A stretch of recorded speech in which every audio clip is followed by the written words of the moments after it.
Good evening, friends. It's day 238 of the Chronological Bible, August 26th.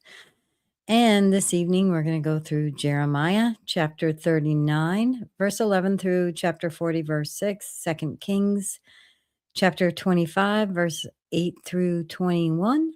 Back to Jeremiah again, this time chapter 52, verses 12 through 27, and then 2 Chronicles chapter 36, verses 15 to 21. And we're going to start the book of Lamentations.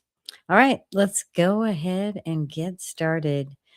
We're starting with Jeremiah remains in Judah.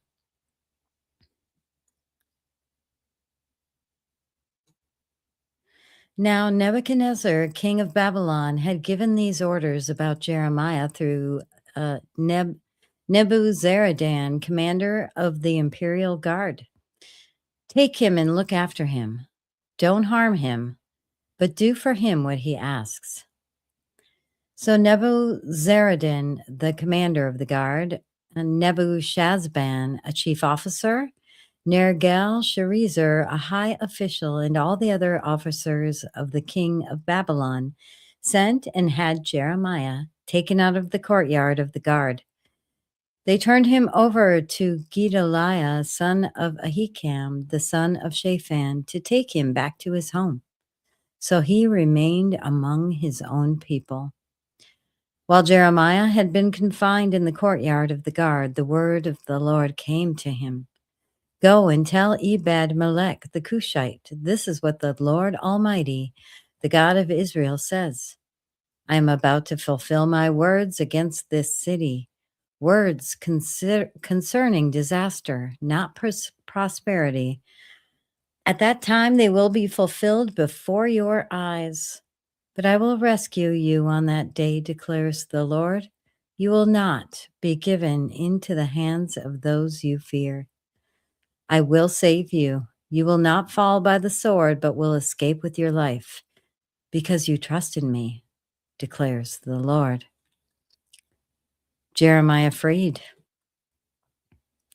The word came to Jeremiah from the Lord after Nebuzaradan, commander of the imperial guard, had released him at Ramah.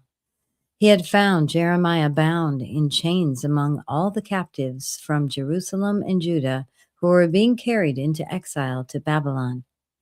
When the commander of the guard found Jeremiah, he said to him, The Lord your God decreed this disaster for this place, and now the Lord has brought it about. He has done just as he said he would. All this happened because you people sinned against the Lord and did not obey him. But today I am freeing you from the chains on your wrists. Come with me to Babylon if you like, and I will look after you. But if you do not want to, then don't come. Look, the whole country lies before you. Go wherever you please. However, before Jeremiah turned to go, Nebuzaradan added, Go back to Gedaliah, son of Ahikam, the son of Shaphan, whom the king of Babylon has appointed over the towns of Judah, and live with him among the people. Or go anywhere else you please. Then the commander gave him provisions and a present and let him go. So Jeremiah went to Gedaliah, son of Ahikam, at Mizpah, and stayed with him among the people who were left behind in the land. All right, next up, the temple destroyed. First up is 2 Kings. On the 7th day of the 5th month in the 19th year of Nebuchadnezzar, king of Babylon, Nebuzaradan, commander of the imperial guard and official of the king of Babylon, came to Jerusalem. He set fire to the temple of the Lord, the royal palace, and all the houses of Jerusalem. Every important building he burned down. The whole Babylonian army, under the commander of the imperial guard, broke down the walls around Jerusalem. Nebuzaradan, the commander of the guard, carried into exile the people who remained in the city, along with the rest of the populace, and those who had deserted to the king of Babylon. But the commander left behind some of the poorest people of the land to work the vineyards and the fields. The Babylonians broke up the bronze pillars, the movable stands, and the bronze sea that were at the temple of the Lord, and they carried the bronze to Babylon.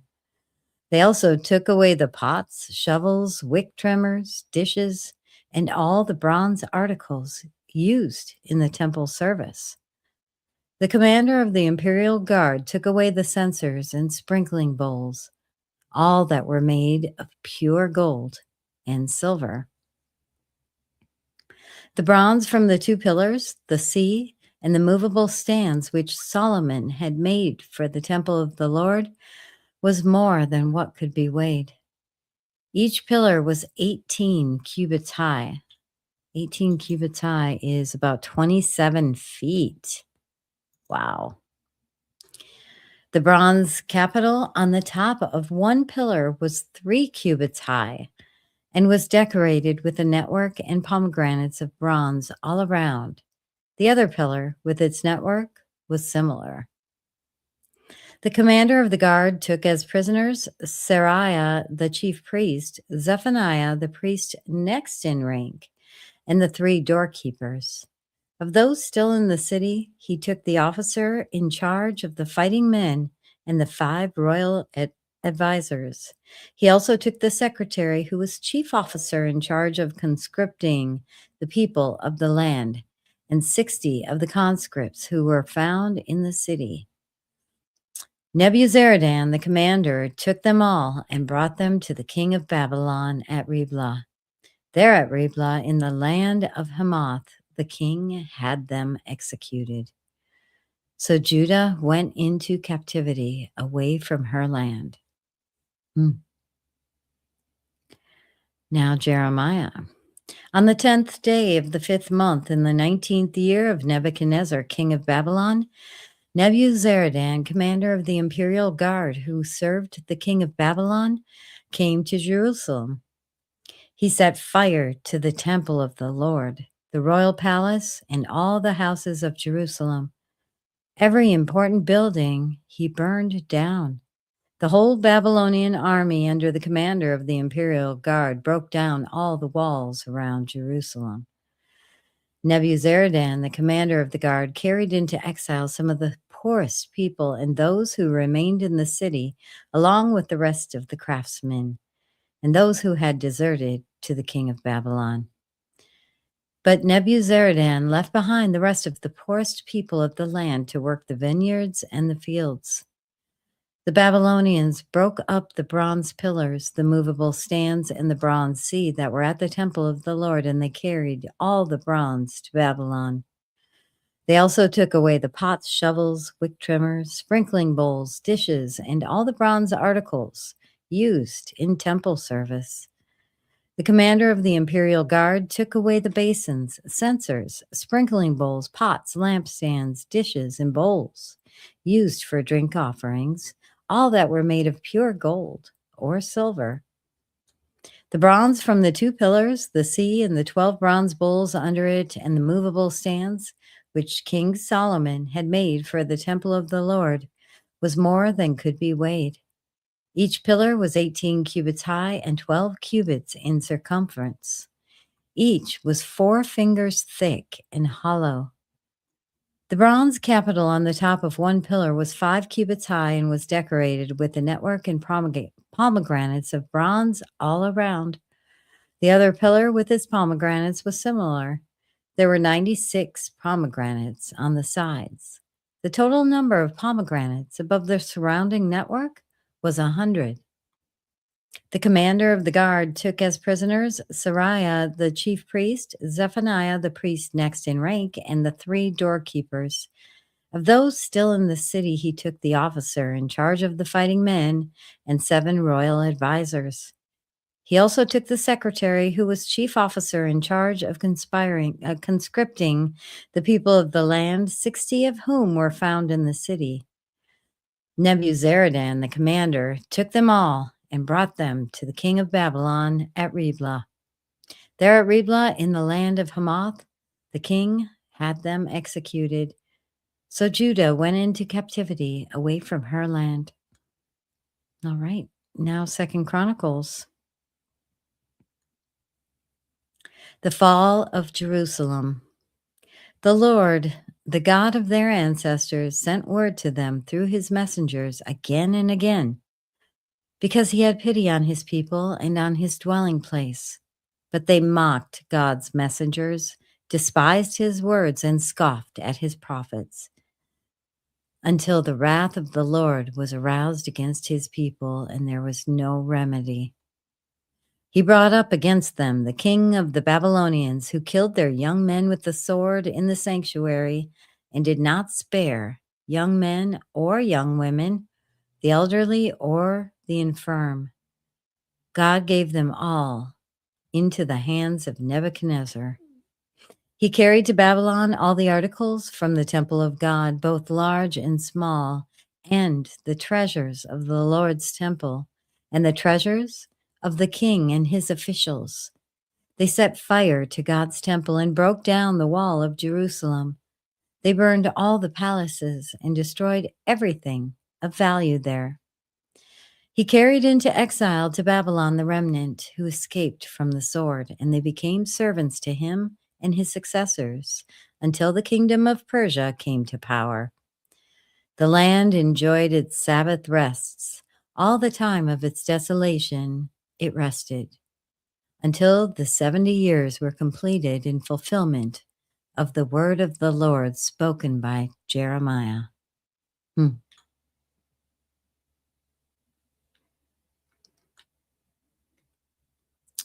All right, next up is Jeremiah. Is Lamentations. So Jeremiah wrote Lamentations to mourn the destruction of Jerusalem. This was 586 BC when Jerusalem fell. And it was the beginning of the exile when he wrote these Lamentations. First up, well, for today, we're starting with chapter 1. How deserted lies, here, let me put that up too. Sorrow in Jerusalem. How deserted lies the city, once so full of people. How like a widow is she, who once was great among the nations. She who was queen among the provinces has now become a slave. Bitterly she weeps at night, tears are on her cheeks. Among all her lovers there is no one to comfort her. All her friends have betrayed her. They have become her enemies. Her affliction and harsh labor, Judah has gone into exile. After affliction and hard labor, Judah has gone into exile. She dwells among the nations. She finds no resting place. All who pursue her have overtaken her in the midst of her distress. The roads to Zion mourn, for no one comes to her appointed festivals. All her gateways are desolate. Her priests groan. Her young women grieve, and she is in bitter anguish. Her foes have become her masters. Her enemies are at ease. The Lord has brought her grief because of her many sins. Her children have gone into exile, captive before the foe. All the splendor has departed from daughter Zion. Her princes are like deer that find no pasture. In weakness they have fled before the pursuer. In the days of her affliction and wandering, Jerusalem remembers all the treasures that were hers in days of old.